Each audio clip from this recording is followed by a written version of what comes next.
Une journée de travail très peu ordinaire pour ces dizaines de conducteurs de camions des produits pétroliers dans la ville de Douala.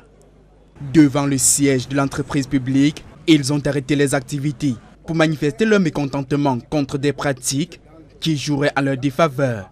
Le nouveau dispositif de chargement à la société camerounaise des dépôts pétroliers, selon ces derniers, pose problème. Quand on te charge le produit, ça ne touche pas le paquet. Et quand on vient jauger, on te donne un prix supérieur à ton jaugeage. Quand tu veux revendiquer, ils disent que ce n'est pas eux.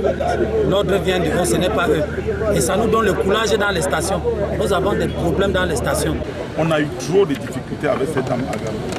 Ça fait en sorte que jusqu'à aujourd'hui, on a des problèmes de salaire, on a des problèmes avec nos patrons. Il y a même beaucoup qui ont perdu le travail.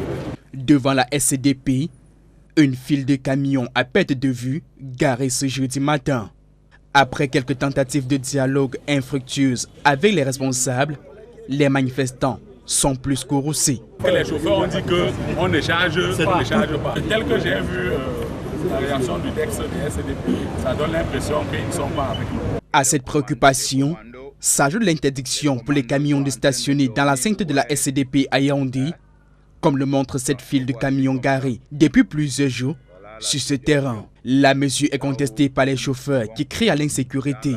Les gars dorment dans la poussière à Yaoundé alors qu'il y a un parking. Sous prétexte qu'on avait volé le camion là-bas et on est allé vendre le produit et tout. On nous envoie en brousse. Les grévistes sont soutenus dans ces revendications par le syndicat national des transporteurs d'hydrocarbures du Cameroun. Vous luttez pour l'intérêt général, vous luttez pour l'avenir de la profession. La grève des transports des produits pétroliers pourrait menacer l'approvisionnement des stations-service du pays si elles perdurent. Les responsables de la société à capitaux publics que nous avons approchés n'ont pas donné suite à notre demande d'interview.